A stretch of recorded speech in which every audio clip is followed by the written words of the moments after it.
Friends, welcome back to alphabet 27 E academy. मैं राजीव आप सब लोगों का बहुत बहुत स्वागत करता हूं और आज आप लोगों के सामने एक नए टाइप ऑफ टेंस के साथ में रूबरू हुआ हूं। तो आज हम उसको डिटेल से स्टडी करेंगे। चलिए देखते हैं। तो फ्रेंड्स देखिए, आज हमारे पास में है प्रेजेंट परफेक्ट टेंस। जैसा कि बताया, हमारे पास में एक नया एस्पेक्ट है आज, जो कि क्या है, परफेक्ट। परफेक्ट के बारे में मैंने आपको क्या बताया है कि ऐसा एस्पेक्ट जो किसी भी कार्य के कंप्लीट होने को दर्शाता है। इसमें क्या होगा कि कोई भी कार्य कंप्लीट हो चुका होगा। इसकी डेफिनेशन क्या होगी, इसकी परिभाषा क्या होगी? A perfect tense that expresses action in the past usually completed. देखिए क्या बोल रहे हैं कि अक्सर इसमें इस तरह के कार्यों को, इस तरह के एक्शंस को रखा जाता है जो कि जनरली क्या होते हैं, कंप्लीटेड होते हैं, यानी वो पूरे होते हैं, उनका काम चल नहीं रहा होता है, वो बस कंप्लीट हो चुके होते हैं, खत्म हो चुके होते हैं with consequences in present time. और कई बार क्या होता है कि इन्हीं कामों का, जो कंप्लीट हो चुके हैं, उन कामों का प्रभाव प्रेजेंट टेंस में भी देखने को मिल जाता है। तो इन टेंसेस को हम क्या कहेंगे? Present perfect tenses. देखिए एक और डेफिनेशन के माध्यम से हम देखते हैं इसको कि क्या हम इससे सीख सकते हैं। This tense indicates an action as completed. वापस क्या कहा कि इसमें हम इस तरह के कार्यों को देखते हैं कि जो कार्य कंप्लीट हो चुके हैं, ठीक है। और a state as having ended at the time of speaking, या ऐसा कोई अवस्था है जो अभी अभी जब मेरे बोलने से बोल रहा हूं उसी समय पर वो खत्म हो चुकी है, ठीक है। But not at any definite time in the past. But वो पास्ट में नहीं, प्रेजेंट टाइम। वो पास्ट में खत्म नहीं हुई है वो चीज। वो खत्म कब हुई है? जब मैं बोल रहा हूँ उसी क्षण खत्म हो गई। अब आगे मैं आगे की बात कर रहा हूँ, उस पॉइंट पर आकर खत्म हुई है, ठीक है। जैसा कि आप इस एक इमेज के माध्यम से देख पाते हैं कि देखो, पास्ट में कोई कार्य स्टार्ट हो, मान लीजिए पास्ट की टाइम लाइन है। इस पास्ट में ये क्या है? ये पॉइंट है प्रेजेंट टाइम का। पास्ट में, यहां तक पास्ट है, पास्ट में कोई काम चालू हुआ और चालू होके जब मैं बोल रहा हूं, मैं यहां खड़ा हूं, मैं इस जगह पर बोल रहा हूं, इस पॉइंट पर आकर वो काम खत्म हो जाता है। तो इस तरह के कार्य को हम परफेक्ट की कैटेगरी में रखते हैं, ठीक है। फिलहाल हम प्रेजेंट परफेक्ट की बात कर रहे हैं। तो जो कार्य पास्ट में स्टार्ट हुआ और प्रेजेंट में जब मैं बोल रहा हूं उस समय खत्म हो चुका है, या उसका प्रभाव अभी तक भी है, तो वो किस में होगा? प्रेजेंट परफेक्ट टेंस में, ठीक है। डेफिनेशन क्लियर हो गई होगी मेरे हिसाब से, ठीक है। आगे देखते हैं। अब देख लीजिए, कुछ एग्जांपल्स के माध्यम से भी हम इसको समझने की कोशिश करते हैं। I have drunk the milk. देखिए क्या है, मैंने दूध पी लिया। मैंने दूध पी लिया या मैं दूध पी चुका हूं। तो जब मैंने वो काम कब स्टार्ट किया? पास्ट में स्टार्ट किया, और वो जस्ट मैंने खत्म ही किया है। जब वो काम मैंने पास्ट में शुरू किया, भूतकाल में शुरू किया और जस्ट अभी अभी खत्म किया है, तो इस तरह के कार्य को हम बताने के लिए प्रेजेंट परफेक्ट टेंस का इस्तेमाल करते हैं। She has finished painting the wall, कि उसने पास्ट में वॉल पे पेंटिंग करना स्टार्ट किया होगा और वो जस्ट अभी अभी उसने फिनिश किया है। तो इस तरह के एक्शंस को या स्टेट्स को बताने के लिए हम लोग इसका यूज करते हैं, प्रेजेंट परफेक्ट का, ठीक है। तो नेक्स्ट देखते हैं हम लोग। देखिए क्या है, हर बार की तरह मैं आपको ये बताता हूं कि कौन सा सब्जेक्ट के साथ में कौन सी वर्ब यूज होती है।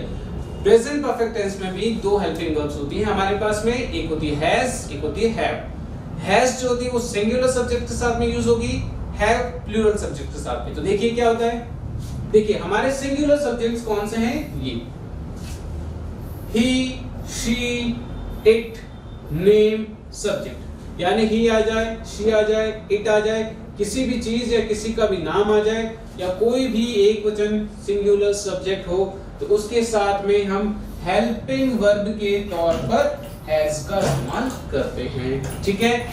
अब हमने हैज लगा दिया, तो हैज के बाद में वर्ब की थर्ड फॉर्म आती है, ये आपको याद रखना है। यानी हैज के बाद में वर्ब की थर्ड फॉर्म आती है। ये जो ब्रोकन वर्ब है, ये वर्ब की थर्ड फॉर्म है। इसकी फर्स्ट फॉर्म क्या होगी? ब्रेक। सेकंड फॉर्म क्या होगी? ब्रोक। और ये इसकी थर्ड फॉर्म है, ठीक है। First form, second form, third form. तो हैज, हैव के बाद में हमेशा वर्ब की थर्ड फॉर्म आती है और फिर हमारा ऑब्जेक्ट वाला हिस्सा आ जाता है। ठीक है, तो आप समझोगे स्ट्रक्चर के बारे में कैसे इसका फॉर्मेशन होगा। ठीक है, अब हम देख लेते हैं कि अगर हमारा सब्जेक्ट आई हो, यू हो, वी हो, दे हो या कोई भी प्लूरल सब्जेक्ट हो। ठीक है, कौन सा हो, कोई भी प्लूरल सब्जेक्ट हो। अब देखिए मैंने आई के बारे में आपको बता चुका हूं कि आई जनरली होता तो सिंगुलर है, बट इसको हम काउंट किसमें कर लेते हैं, सब्जेक्ट के अकॉर्डिंग हम इसको प्लूरल में काउंट कर लेते हैं। ठीक है, जब इसको प्लूरल में काउंट होता है इसके साथ में हमने हेल्पिंग वर्ब प्लूरल की लगाई है, you, we, they and plural subject. ठीक है, इसको हमने किसमें काउंट किया, ये प्लूरल सब्जेक्ट्स है, प्लूरल सब्जेक्ट के साथ में प्लूरल हेल्पिंग वर्ब, यानी प्रेजेंट परफेक्ट में हेल्पिंग वर्ब प्लूरल की कौन सी होती है, हैव होती है। और जैसा कि मैंने बताया हैज और हैव के बाद में हमेशा वर्ब की थर्ड फॉर्म आएगी। अगर सिर्फ डायरेक्टली इसके साथ की बात करते हैं, इसके जस्ट बाद वाली अगर वर्ब आती है तो वर्ब कौन सी आएगी, वर्ब की थर्ड फॉर्म आएगी। ठीक है, गॉट इट। तो ये आप चीज ध्यान रखिएगा। इसके बाद में हमारा ऑब्जेक्ट वाला हिस्सा, प्रेजेंट परफेक्ट क्लियर है, स्ट्रक्चर क्लियर हो जाना चाहिए आप लोगों को। तो इसका स्ट्रक्चर देखिए, आपको पता है प्लस जो मैं सिंबल बनाता हूं ये किसका होता है, अफर्मेटिव सेंटेंसेस का। अफर्मेटिव मतलब सकारात्मक, जिसमें नेगेटिव नहीं होता, इंटरोगेटिव नहीं होता। ठीक है, वो मैंने आपको बहुत बार समझाया है, तो आपको ध्यान होना चाहिए। तो अफर्मेटिव सेंटेंसेस में हमने देखा सब्जेक्ट हो गया, हैज है यहाँ पर हेल्पिंग वर्ब के तौर पर काम में आएंगे, और मेन वर्ब जो होगी वो थर्ड फॉर्म में होगी, और हमारा ऑब्जेक्ट वाला हिस्सा। ठीक है, अगर हम इसके नेगेटिव की बात करेंगे तो नेगेटिव कहाँ आता है, हमेशा नेगेटिव हमेशा हेल्पिंग वर्ब के बाद आता है। तो अब इसमें देख लेते हैं, हमने देखा सब्जेक्ट, सब्जेक्ट के बाद में हेल्पिंग वर्ब, हेल्पिंग वर्ब के बाद में क्या आएगा, नॉट, और फिर वर्ब की थर्ड फॉर्म और object. Got it. What is the next one, it is interrogative. Got it. So we will start from helping verb. तो इस बार हम लोग हेल्पिंग वर्ब से स्टार्ट कर रहे हैं हमारे सेंटेंस को। तो हेल्पिंग वर्ब से जब स्टार्ट होता है तो वो कौन सा होता है, इंटरोगेटिव। ठीक है, तो हमने इंटरोगेटिव से स्टार्ट किया, प्रश्नवाचक, प्रश्नवाचक में हमने सब्जेक्ट यूज किया, फिर third form of the verb and object. Got it.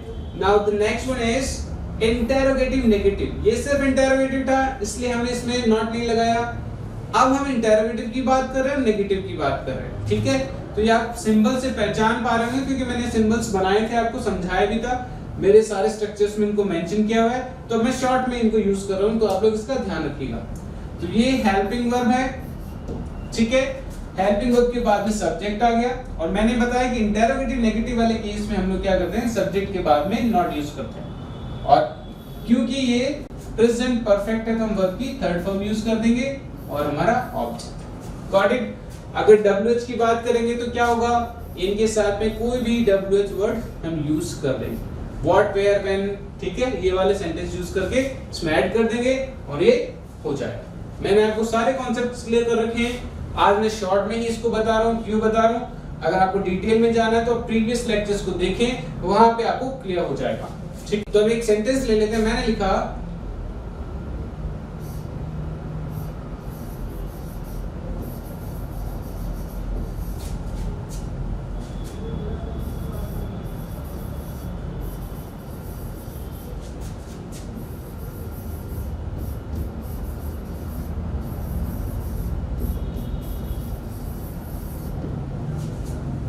I've written you have washed all the clothes। ठीक है, you हमारा सब्जेक्ट के तौर पर आ गया, have हमारी हेल्पिंग वर्ब की। have का डिसीजन कैसे हुआ, क्योंकि मैंने क्या कहा कि प्लूरल सब्जेक्ट्स होंगे, I, you, we, they अगर ये आते हैं तो मैंने have लगाना, he, she, it, name आते हैं तो मुझे has लगाना। ठीक है, तो क्योंकि ये प्लूरल सब्जेक्ट्स की कैटेगरी में, तो मैंने have यूज किया हेल्पिंग वर्ब के तौर पर, ये मेरी हेल्पिंग वर्ब हो गई। फिर मैंने क्या किया कि वर्ब की थर्ड फॉर्म, वॉश का वॉश्ड हो गया, ईडी लगा हुआ मिलेगा इसमें। ठीक है, ये वर्ब की थर्ड फॉर्म हो गया और ये मेरा ऑब्जेक्ट वाला पार्ट। ठीक है, सिमिलर है। अब इसमें मुझे नॉट लगाना है क्योंकि ये सिर्फ कौन सा है, अफर्मेटिव। मुझे नेगेटिव बनाना है, तो नेगेटिव कहाँ बनता है, हेल्पिंग वर्ब के बाद में नॉट लगा देते हैं हम लोग। तो हम इसको बना के देखते हैं, you have not washed all the clothes।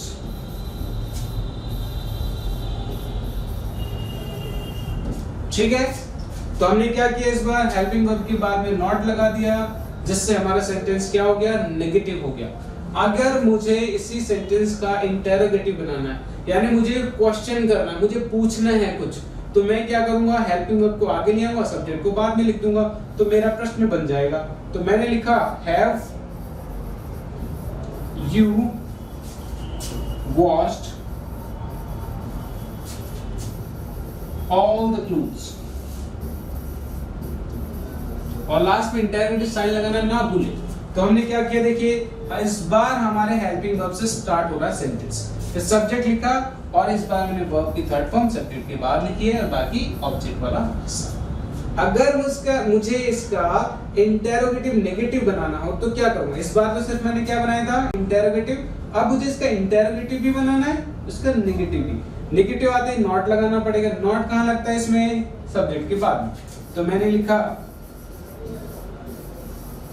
Have you not washed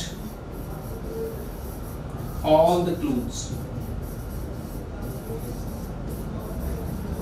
और इंटेरोगेटिव साइन, ठीक है, ये समझ गए होंगे आप। तो ये चीजें मैंने देख लिया कि WH बनाना तो मैं यहाँ पर लिख दूंगा, मैंने when, why, where कुछ भी यहाँ पर लगाकर उसके रिलेटेड में कुछ क्वेश्चन पूछना चाहूँ तो मैं यहाँ पे WH मेरी जरूरत के अकॉर्डिंग लगा सकता हूँ। तो आप ये चीज समझ गए होंगे, ठीक है, तो इसको प्लीज ध्यान में रखिएगा।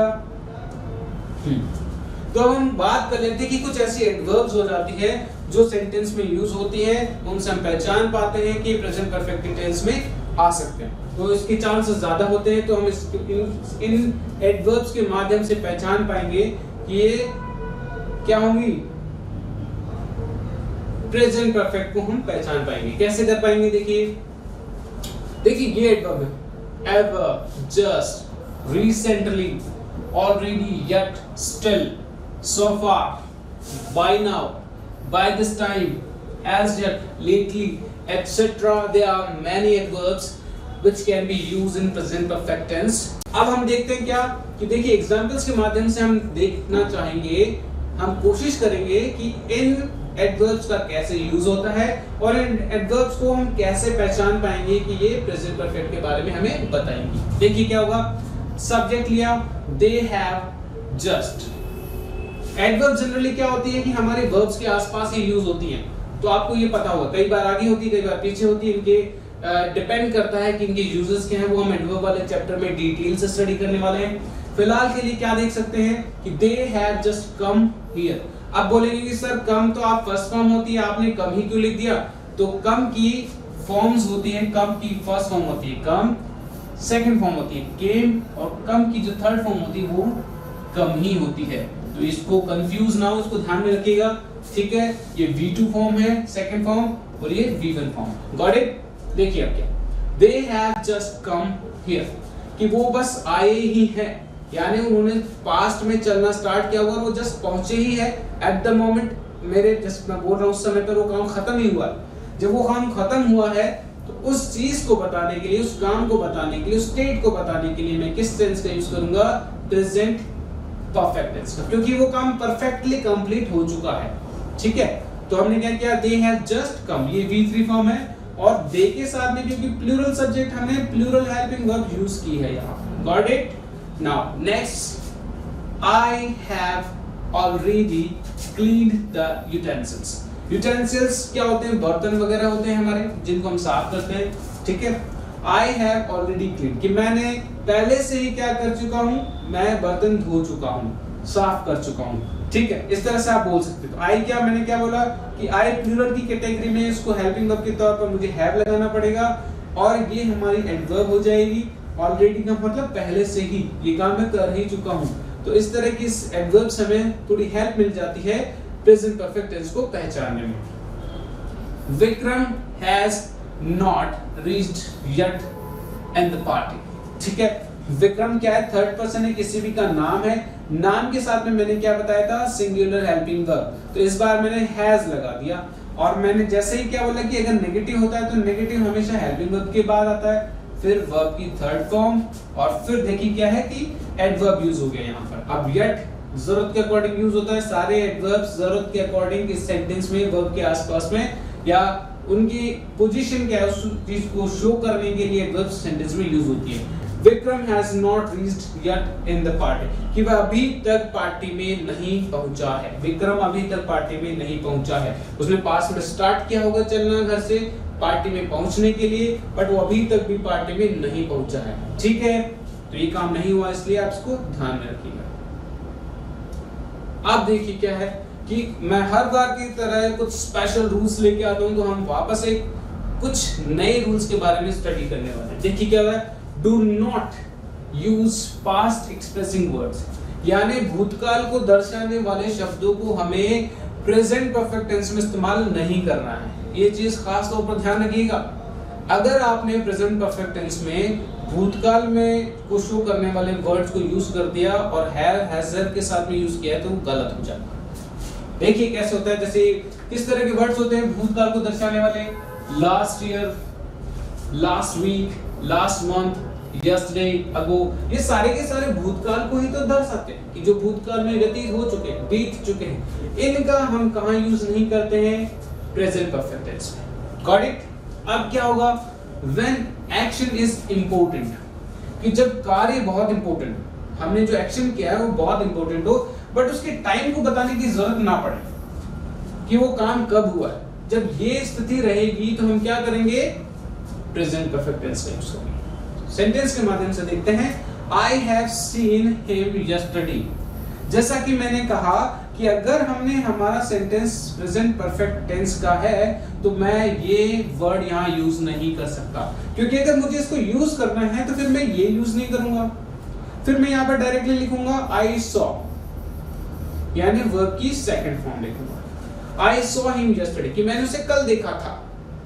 ठीक है, अब इसका मीन क्या है कि अगर हमारा सेंटेंस प्रेजेंट परफेक्ट टेंस में चल रहा है तो मैं पास्ट को दर्शाने वाले एडवर्ब्स का या ऐसे वर्ड्स का यूज नहीं कर सकता।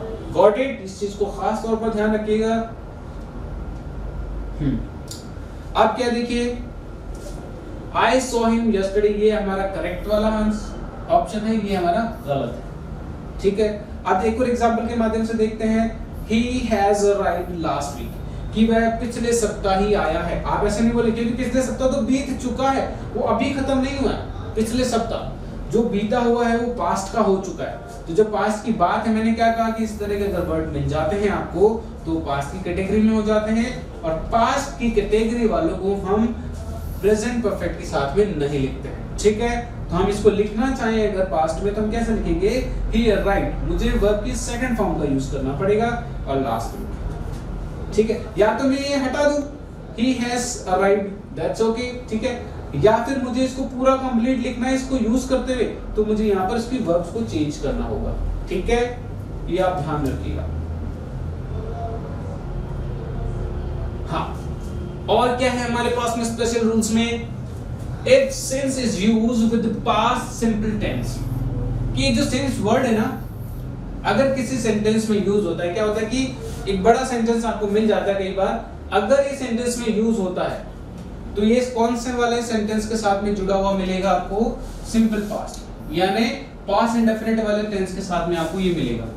Then the other clause will be in present perfect tense. अब ये क्लोज क्या देखो, यानी दूसरा उपवाक्य। अभी इसके माध्यम से मैं आपको समझाना चाहूंगा कि इसमें क्या बोला जा रहा है। देखिए क्या है कि अगर हमारा सेंटेंस किससे हो, चल अगर सिंस आ जाता है तो ये सिंस जो है ना वो हमेशा पास्ट की कैटेगरी वाले, यानी सिंपल पास्ट टेंस है ना जो उससे जुड़ा हुआ रहेगा, यानी मैं इसको यहां नहीं लगा सकता। मैं लिखना चाहूं since I have seen him, तो ये गलत हो जाएगा, क्योंकि मैंने क्या कहा कि सिंस टाइम को शो करने के लिए होता है, हम जनरली प्रेजेंट परफेक्ट टेंस में टाइम को शो नहीं करते हैं। ठीक है, क्यों नहीं, क्योंकि हम इसमें जब हमारा काम ही कंप्लीट हो गया तो हमें वहां पर टाइम को इतना एक्सप्लेन करने की जरूरत नहीं पड़ती है। ठीक है, तो ये चीज आप ध्यान रखें। देखिए, I haven't seen him, haven't क्या होता है, हैव के साथ में अगर हम नॉट लिख देते हैं तो इसको शॉर्ट फॉर्म में हम क्या लिख देते हैं, हैवंट लिख देते हैं। हैज के साथ में नॉट लिख देंगे तो उसको शॉर्ट फॉर्म में क्या लिख देंगे, हैवंट लिख देंगे। ठीक है, आई हैवंट सीन वर्ब की थर्ड फॉर्म, ये आपको पता चल गया कि सेंटेंस किसका है इतना, ये क्लॉज जो है वो प्रेजेंट परफेक्ट टेंस का है, क्योंकि हमने हैज के बाद में वर्ब की थर्ड फॉर्म लगाई है। लेकिन मैंने क्या कहा कि अगर हमारा सेंटेंस सेंस से स्टार्ट हो रहा है तो वो पास्ट इंडेफिनिट की कैटेगरी में आएगा, क्योंकि लेफ्ट क्या है, वर्ब की सेकंड फॉर्म है, दूसरी कोई वर्ब है भी, तो सिंस पास्ट सिंपल वाले क्लॉज के साथ में, यानी इस वाले हिस्से के साथ में हमेशा रहेगा।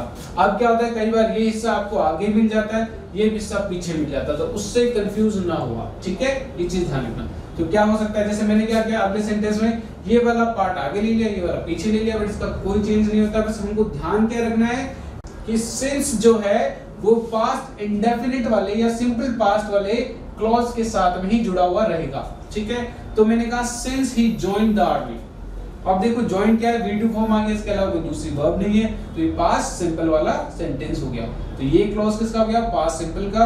अब मैंने कहा अगर इस तरह से पूरा सेंटेंस आता है तो सिंस जो है वो तो पास्ट इंडेफिनिट के साथ मिलेगा, लेकिन इसके बाद वाला जो साथ इसके साथ में जो दूसरा सेंटेंस मिलेगा या क्लॉज मिलेगा वो आपको किस में मिलेगा, वो आपको प्रेजेंट परफेक्ट में मिलेगा। तो इस बात है कि मैंने ही लिखा, ही हमारा सिंगुलर सब्जेक्ट, हैज लिखा, और टेकन जो हमारी वर्ब की थर्ड फॉर्म है, he has never taken any leave, ठीक है।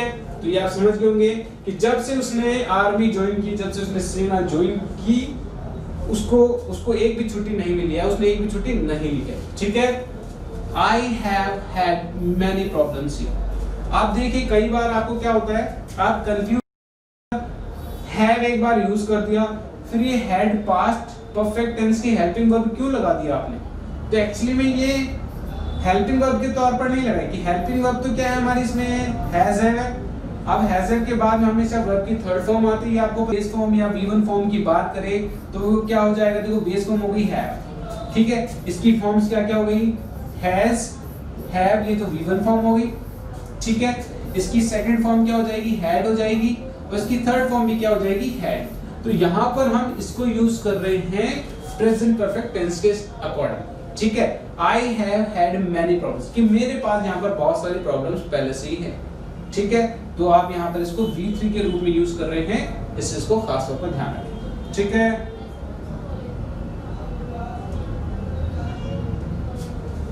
अब हर बार की तरह मैं आप लोगों के लिए कुछ इंपॉर्टेंट क्वेश्चंस लेके आया हूँ, तो आपको इन क्वेश्चंस को सॉल्व करना है, क्योंकि मैंने बहुत ही बेहतरीन तरीके से आपको समझाया है प्रेजेंट परफेक्ट टेंस, ठीक है। इन सारे सेंटेंसेस को आप गौर से देखिए, इनको नोट डाउन कर लीजिए, स्क्रीनशॉट ले लीजिए, जो भी करना है, और इनको सॉल्व करके आप मुझे कमेंट बॉक्स में इनके आंसर्स देंगे।